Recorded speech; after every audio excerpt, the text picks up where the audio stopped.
Hello बच्चों, कैसे हो आप सब। वेलकम टू आवर चैनल जिसका नाम है गोपाल शर्मा क्लासेस। बच्चों, आज जो हम करेंगे वो है क्लास 11th की अकाउंटेंसी से चैप्टर नंबर 2 जिसका नाम है बेसिक अकाउंटिंग टर्म्स।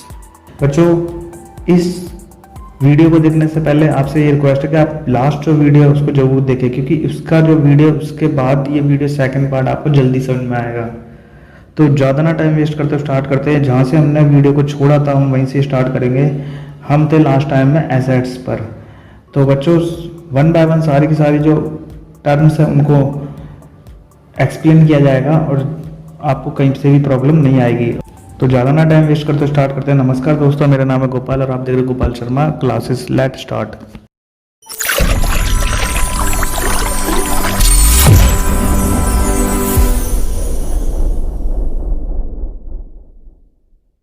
तो बच्चों स्टार्ट करते हैं। हमने लास्ट टाइम पढ़ा था एसेट्स के बारे में। एसेट्स जो कि होती है non current assets, current assets, tangible assets, intangible assets और फिक्टिशियस एसेट्स। तो ये सारी एसेट्स थी, तो इसमें कई सारी हमने कर ली थी, लेकिन एक बार और दोबारा से रिवाइज कर लेते हैं। इसमें बारे आते हैं सबसे पहले non current assets. Those assets are held by business from a long term point of view. Non current assets वो एसेट्स होती है जो कि लॉन्ग टर्म पीरियड के लिए रखी जाती है। वो क्या होती है? Non current assets. Assets are those assets which are held by an entity or enterprises not with the purpose to resales but are held either as investment or to facilitate business operation. मतलब ऐसी business assets जो कि business को बढ़ाने के लिए की जाती है उसे क्या बोलेंगे? Non current assets.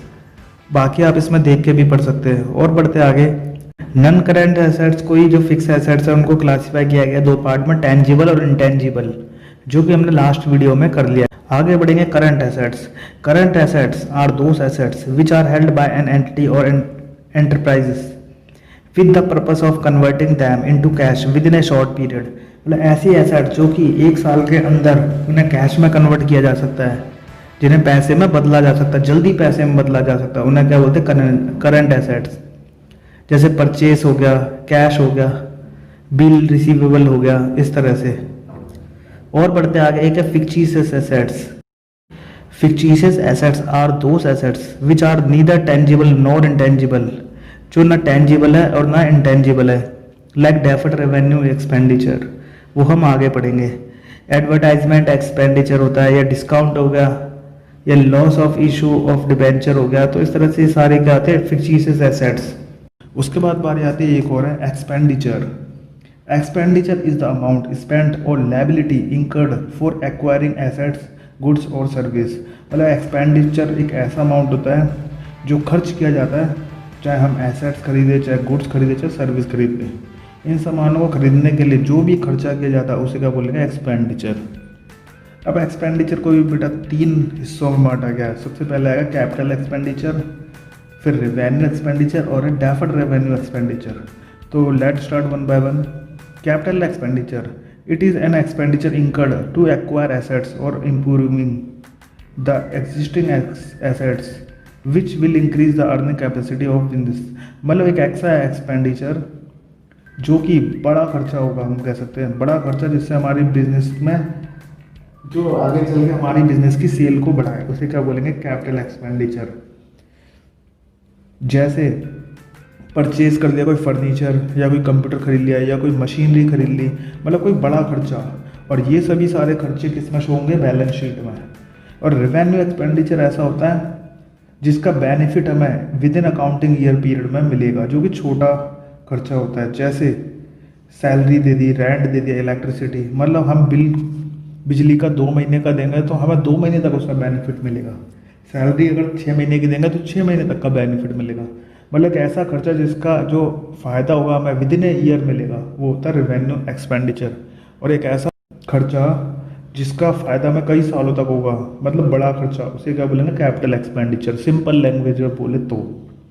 अब आती है डेफर्ड रेवेन्यू एक्सपेंडिचर। ये एक ऐसा खर्चा होता है कि खर्चा तो होता है छोटा, लेकिन उसका फ़ायदा होगा मोर देन 1 ईयर तक। मतलब खर्चा होगा छोटा, जो कि रेवेन्यू एक्सपेंडिचर के नेचर का खर्चा होगा, लेकिन फ़ायदा उसका मिलेगा कैपिटल एक्सपेंडिचर की तरह। अगर आप इस वीडियो को ढंग से समझोगे तो आपको समझ में आएगा क्या कहने की कोशिश की जा रही है। डेफर्ड रेवेन्यू एक्सपेंडिचर होता है जो ना दोनों की कैटेगरी में से थोड़ा थोड़ा हिस्सा लिया जाता है। जैसे हमने कर दी एडवर्टाइजमेंट में छोटा खर्चा होता है लेकिन उसका फ़ायदा हमें 2 साल 3 साल या 1 साल से ज़्यादा तक मिलता है, उसे क्या बोलेंगे, डेफर्ड रेवेन्यू एक्सपेंडिचर। और बढ़ते आगे, अब बारी आती है expense. Expense is the cost incurred for generating revenue. मतलब एक्सपेंस जो छोटे मोटे खर्चे, जब भी हमें कोई भी रेवेन्यू करने के लिए, मतलब बिजनेस चलाने के लिए जो भी छोटे मोटे खर्चे होते हैं उसे क्या बोलते हैं, एक्सपेंस। अब एक्सपेंस दो तरह से होते हैं, प्रीपेड एक्सपेंस, आउटस्टैंडिंग एक्सपेंस। मतलब प्रीपेड एक्सपेंस ऐसा होता है कि पहले एक्सपेंस करेंगे बाद में हम यूज़ करेंगे। जैसे प्रीपेड मोबाइल का जो बिल होता है वो, कि पहले हमें पैसे देने पड़ते हैं बाद में हम उसकी सर्विस लेते हैं। इसी तरह होता है आउटस्टैंडिंग एक्सपेंस। आउटस्टैंडिंग एक्सपेंस वो होते हैं जो खर्चे बकाए होते हैं, जो अभी पे करने हैं, ऐसे खर्चे जो कि अभी पेड नहीं करे हुए हैं। It is an expense that has been incurred but has not been paid। मतलब ऐसे खर्चे जो कि खड़े हो गए लेकिन अभी तक पे नहीं किए हैं, जैसे बिजली के बिल अधूरे रहते हैं या किसी की सैलरी अधूरी है, ये क्या होता है, आउटस्टैंडिंग। और प्रीपेड मतलब 3 महीने का एडवांस जमा करा दिया, तो ये क्या होता है, पहले के जो प्रीपेड कर देते हैं। तो इसमें फ़र्क है। रिसिप्ट जो कह सकते हैं, हम कह सकते हैं receipt is the amount received or receivable for selling assets, goods or service. मतलब कभी भी एसेट्स को बेचने पर या कोई माल बेचने पर या सर्विस को बेचने पर जो भी पैसा मिलता है उसे क्या बोलते हैं, रिसिप्ट। इसे 2 कैटेगरी में बांटा गया, रेवेन्यू रिसिप्ट और कैपिटल रिसिप्ट। रेवेन्यू रिसिप्ट उसे कहते हैं जो छोटी मोटी सर्विस देकर या छोटी मोटी कुछ भी बेचकर जो हमें मिलता है। मतलब कोई भी गुड्स, जो भी गुड्स बेचने पर या फिर कोई सर्विस बेचने पर या छोटा मोटा कोई भी सामान या कुछ भी सर्विस बेचने पर जो हमें मिलता है, मतलब छोटे अमाउंट पे, उसे क्या बोलेंगे, रेवेन्यू रिसिप्ट। और ये हमेशा प्रॉफिट एंड लॉस अकाउंट में आएगा। उसके बाद बात आती है कैपिटल रिसिप्ट। कैपिटल रिसिप्ट एक ऐसा अमाउंट होता है जो कि बैलेंस शीट के अंदर शो किया जाएगा, लेकिन ये एक ऐसा अमाउंट होता है कैपिटल रिसिप्ट जो कि सेल ऑफ मशीनरी, मीन्स कभी भी अगर कोई भी बड़ी चीज को बेचकर हमें कोई भी रेवेन्यू जनरेट होता है उसे क्या बोलते हैं, कैपिटल रिसिप्ट। मतलब किसी भी बड़ी चीज के लेन देन से हमें कोई रेवेन्यू रिसिप्ट होता है। जैसे कि हम कोई भी, मान लीजिए हम कोई मशीन को सेल करते हैं या बिल्डिंग को सेल करते हैं, फर्नीचर को सेल करते हैं, इन्वेस्टमेंट या कोई लोन ले लिया बड़ा, तो कभी भी कोई बड़ा अमाउंट आता है हाथ में तो होता है कैपिटल रिसिप्ट। और कोई छोटा अमाउंट हाथ में आता है तो वो क्या होता है, छोटी सर्विस देकर छोटा अमाउंट हाथ में आएगा तो उसे क्या बोलेंगे, रेवेन्यू रिसिप्ट। तो बच्चों नेक्स्ट वन है इनकम। इनकम के बारे में सभी को पता है, इनकम बहुत ही ज़्यादा ईजी है। Income is the profit earned during an accounting period. In other word it is the difference between revenue and expense is termed as income. मतलब इनकम के बारे में बहुत ही ईजी, आप इसे पढ़कर भी समझ सकते हैं। और इसका फार्मूला था income is equal to revenue minus expense. तो बच्चों बात करेंगे प्रॉफिट की। Profit means income earned by the business from its operating activity. मतलब जो भी बिजनेस में प्रॉफिट होता है वो सबको पता है क्या होता है, नॉर्मल आप इसे पढ़कर भी समझ सकते हैं। और ये 2 टाइप का होगा, ग्रॉस प्रॉफिट और नेट प्रॉफिट। और बढ़ते आगे, और बच्चों नेक्स्ट वन है गेन और लॉस। ये भी आप पढ़कर समझ सकते हो, तो इसमें कोई ज़्यादा बड़ा इशू नहीं है। हम बढ़ेंगे नेक्स्ट की ओर, बढ़ते हैं आगे। तो बच्चों इस तरह से चैप्टर यहीं पर ही ख़त्म होता है। अगर आपको वीडियो कहीं पर भी कंफ्यूज करता है तो आप वीडियो को पॉज करके भी दे सकते हैं। और हाँ, अभी तक आपने इस वीडियो को, अगर आपको वीडियो समझ में आया तो आप इसे लाइक भी कर सकते हैं, अपने दोस्तों का शेयर भी कर सकते हैं। तो हाँ, मिलेंगे नेक्स्ट वीडियो के साथ जो कि बहुत ही जल्दी आएगी। टिल देन हंसते रहिए और मुस्कुराते रहिए, देखते रहिए Gopal Sharma classes. Good bye.